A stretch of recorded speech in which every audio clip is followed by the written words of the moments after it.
Hello students, welcome to the lecture number 6 of consumer behavior.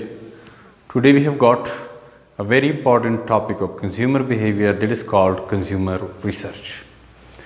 In consumer research, we are having some topics. Number 1, research definition. Number 2, research types. Number 3, research instruments. Number 4, scales used in research instruments. All these things we will be covering in today's lecture, inshallah. Consumer research. You know that in external environment, we have got two types of environment. We have also discussed in previous semesters. One type of environment is called micro environment, other is called macro environment. In micro environment, very important factors are involved that our decisions affects them and their decisions affects us. They are consumer, they are competitors, they are wholesalers and retailers, which we are calling them intermediaries, they are suppliers, etc., who are very closer to the organizations, or in other words we can say stakeholders of the organization. In finance, stakeholder means the people who have invested money in your organization, or they are carrying your shares or stakes. It is called stakeholders. But in marketing or in consumer behavior, in managers, we are calling it stakeholders, all those groups or individuals who are very closer to the organizations. That is called stakeholders. So, in micro environment, then we are taking the most important factor in this subject, that is consumer. We are studying the consumer behavior, the consumer psyche. So, with the passage of time, consumer perception is changing, his mentality is changing, style is changing, preference is changing, demand is changing, taste is changing, his mentality is changing. So, it needs to be understood, it needs to be clarified, it needs to be known that what major changes has occurred in the mentality of the customers, what are their preferences, whether they are price conscious or quality conscious, for which type of product they are having demand, what are their priorities, what types of values they are searching in a specific products. So all these things need to be known, which is impossible without research. So we are using research to understand our consumer completely from every aspect. This research is called consumer research. So now coming to the definition of the research, you should know the definition of your research, although you have studied in the previous semester. Definition that research is a systematic process, or research is a systematic investigation to find out solution for a specific problem or phenomena or situation by the use of scientific method. By the use of scientific method, we are finding out solution to an existing problem. This is called research. Or in simple words, we can say that in the research process, we are using scientific process to find out solution for a problem. Scientific method we are using to find out solution for an existing problem. What is meant by scientific problem? Scientific process. Scientific, the word science or scientific, whenever we are using here in management sciences, it means logical, logic. So we are using a logical sequence of activities to find out solution for a phenomena, solution for a dilemma, solution for a problem. This is called research, scientific method. First, you should know the meaning of scientific method, then I am moving forward. Be with me. Scientific process or scientific method which is used in the research. So what is scientific method? Scientific method starts with a question. Question arises in the mind of the researcher or in the mind of the marketer. Let's suppose question is arising in your mind being a marketer or researcher, that why my consumers are switching from my product towards competitor product. Question popped up in your mind, or we can say that problem appeared. Problem is popping up when your customers are switching from your product to competitor product. Obviously it is a problem. Then this was step number 1 of scientific method, arising question in your mind. Question number 2, conducting informal research. Informal research means that we are thinking about it, we are checking our record, we are asking our colleagues, etc. We are asking customers, or we are asking in the society. Informal research is there. Let's suppose we are getting the question that there is some problem with your price. So then, first step of scientific method was arising question in your mind, then conducting informal research, then building hypothesis. Now we got a mentality, we got a concept. These customers are switching up from your product because of higher prices. So now we are making hypothesis about it. Farzia, assumptions. 2 types of hypothesis you have studied: null hypothesis and alternative hypothesis. Null hypothesis and alternative hypothesis. Null hypothesis is represented by H naught. Null hypothesis. H naught. Alternative hypothesis. Alternative hypothesis H1. So actually we are presenting our concept that there is a problem with our customers because of the high price. Our customers are switching from our product because of higher prices. We are representing this statement in 2 methods. Number 1, we are representing it negatively.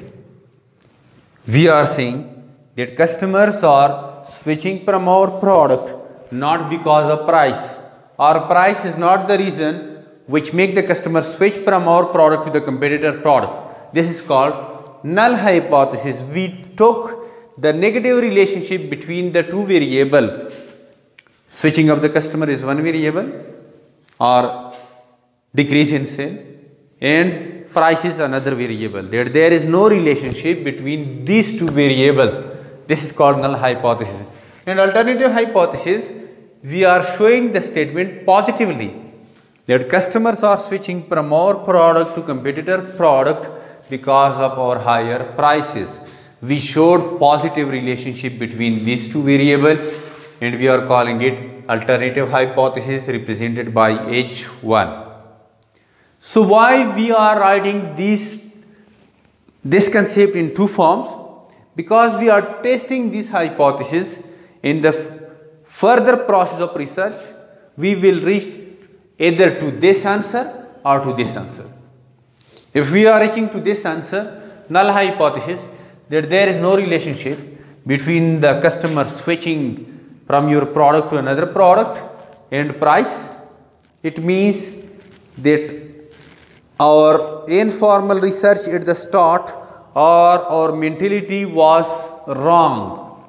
This is not the reason. Price is not the reason. Reason is something else. So again we are starting the research from the zero. Or if we are reaching to alternative hypothesis, that of course customers are switching from our product to competitor product because of higher prices. It means that we reached to the conclusion our hypothesis came true. So then we are talking about the scientific method which we are using in the research. First question was there, then informal research was there, then hypothesis development was there, in which we developed 2 types of hypothesis, null hypothesis and alternative hypothesis. Then hypothesis testing. Hypothesis testing means data collection and data analysis. We are collecting the data and we are analyzing the data. So this is third step. Fourth step is report writing and presenting the report. Fifth step is presenting the report. This is called scientific method. We are going step by step in this method, very logically. There is a very well known sequence of these activities. This is called scientific method. So this was the definition of the research in which we are using scientific method to find out solution to our problem existing in the organization. Or over here in consumer behavior, obviously we have got some problem with the consumer. We are conducting research about the consumer, or to gain some extra knowledge about our consumer, we are conducting research which is called consumer research. In this regard, we are moving to second subtopic which is called research types. Research types, we have got different types of criteria for research types, but here we are explaining the research types based on the research data. Research data, on this basis we have got two types of research: quantitative research and qualitative research. Quantitative research and qualitative research.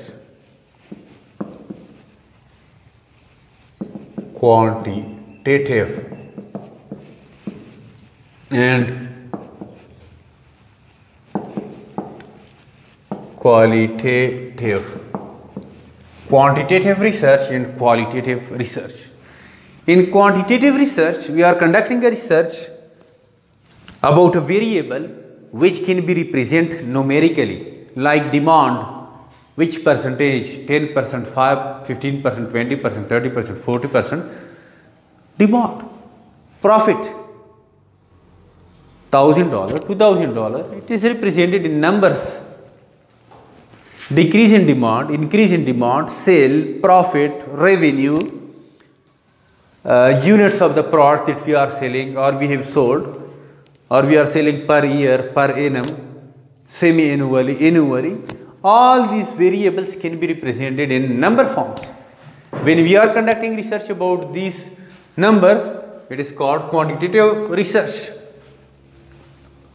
Certain times we are conducting research about phenomena, situation, processes, mentalities of the people that cannot be represented in numbers, like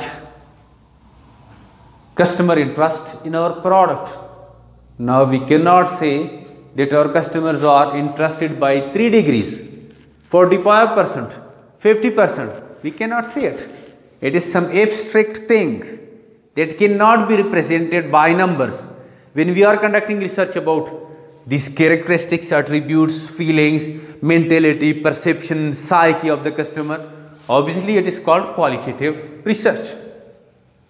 So, these are called research types, whether the research is quantitative or qualitative. Then we are moving to the research instruments. Research instruments. So, I told you that actually in research we are collecting the data, we are analyzing the data, and then we are reaching to the conclusion. So, in research instruments we have got 3 types of instruments: questionnaire, observation and interview. Questionnaire, observation, interview are 3 types of research instruments which we are using for collection of primary data. Remember one thing more, that we have got 2 types of data. One is called primary data, other is called secondary data. Primary data is also called first hand data, that we are collecting for the first time, nobody has worked on it. It is called primary data or first hand data. For primary data or first hand data, we are using 3 types of instruments: questionnaire, observation and interview. These are called research instruments. Then scales used in research instruments. When we are using these research instruments, we are asking questions whether in written form or in verbal shape. But we are using three types of scales. So I am writing their names for you people over here. Number one is called Likert scale. Likert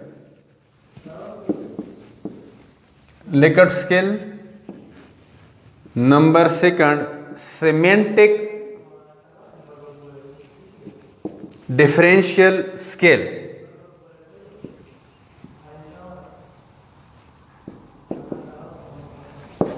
Semantic differential scale. Number third, non-comparative scale. Non-comparative scale.